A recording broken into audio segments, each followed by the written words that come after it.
में कनाडा के बीच उपजे विवाद से कनाडा में रहने वाले भारतीय परिवार परेशान हो रहे हैं।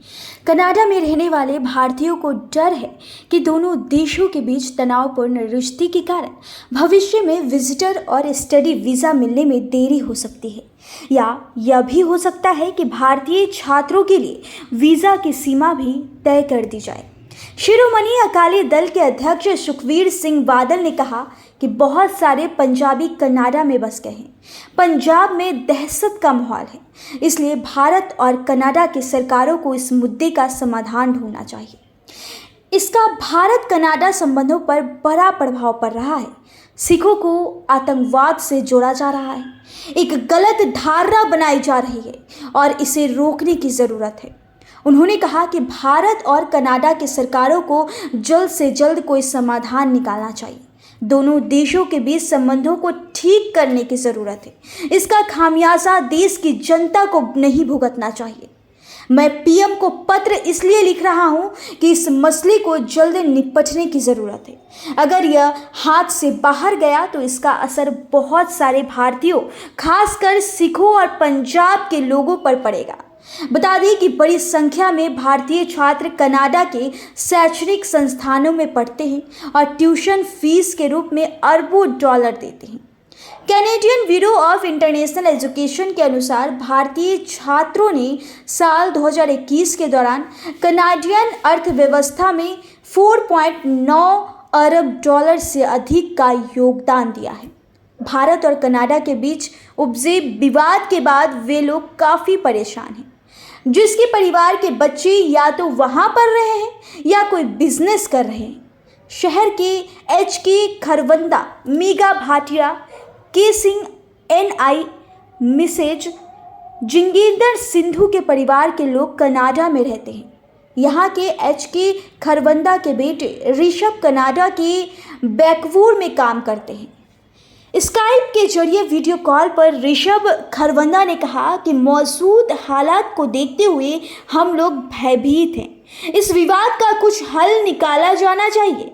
ज़्यादातर लोगों का मानना है कि दोनों देशों को आपसी मतभेद खत्म कर देना चाहिए।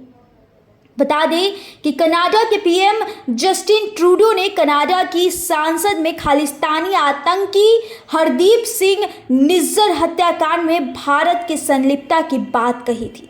उन्होंने कहा था कि कनाडा की सुरक्षा एजेंसियों, भारत सरकार और कनाडा के नागरिक हरदीप सिंह निज्जर की हत्या के बीच की कड़ी के आरोपी की सक्रियता से जांच किया जाए, यानी कि जो आरोपी हैं उनकी सक्रियता से यहाँ जांच हो। कनाडा की धरती पर कनाडा के नागरिक की हत्या की किसी विदेशी सरकार के संलिप्तता बर्दाश्त नहीं की जाएगी। यह हमारी संप्रभुता का उल्लंघन है, यह अस्वीकार्य है। ट्रूडो के इस बयान के बाद कनाडा सरकार ने भारत के एक शीर्ष राजनयिक को निष्कासित करते हुए और उसको निष्कासित करने की भी घोषणा कर दी है। कनाडा की विदेश मंत्री मेलानी जूनी ने एक प्रेस कॉन्फ्रेंस किया जिसमें कहा कि हम भारत के एक प्रमुख राजनयिक को निष्कासित करते हैं, यानी कि वो निष्कासित कर चुके हैं, लेकिन हम इस मामले की तह तक जाएंगे।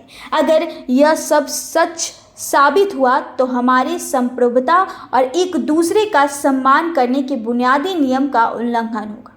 विवाद के बीच भारत ने कनाडियन नागरिक के लिए भारतीय वीज़ा, यह सब सच साबित हुआ तो हम हमारी संप्रभुता को और एक दूसरे का सम्मान करने के बुनियादी नियम का उल्लंघन होगा। विवाद के बीच भारत ने कनाडियन नागरिक के लिए भारतीय वीज़ा सेवाएं अगले आदेश तक निलंबित कर दी है। BLS इंटरनेशनल नाम की कंपनी वीज़ा सेवाएं देती है। कंपनी कनाडा में वीज़ा एप्लीकेशन सेंटर का संचालन करती है। VLS इंटरनेशनल ने कैनेडियन वेबसाइट पर एक नोटिस जारी किया है जिसमें कहा है कि 21 सितंबर साल 2023 से भारतीय वीज़ा सेवाएं अगले आदेश तक निलंबित कर दी गई है। कृपया अपडेट रहने के लिए वेबसाइट को चेक करते रहें। बता दें कि वीज़ा निलंबित होने के बाद कनाडियन नागरिक की एंट्री भारत में बंद हो गई है। ऐसे में लोगों का कहना है कि दोनों देशों को जल्द से जल्द विवाद खत्म कर देना चाहिए, क्योंकि इसमें भारतीय छात्रों की शैक्षिक और करियर पर बुरा असर पड़ सकता है। चंडीगढ़ निवासी के सिंह कहते हैं कि लोग अपने बच्चों को उच्च शिक्षा के लिए मेहनत की कमाई लगाकर कनाडा भेजते हैं। अगर मतभेद बने रहे तो न केवल भारत बल्कि कनाडा भी प्रभावित होगा। तो फिलहाल आज के इस खास पेशकश में इतना ही। मिलते हैं नेक्स्ट वीडियो में।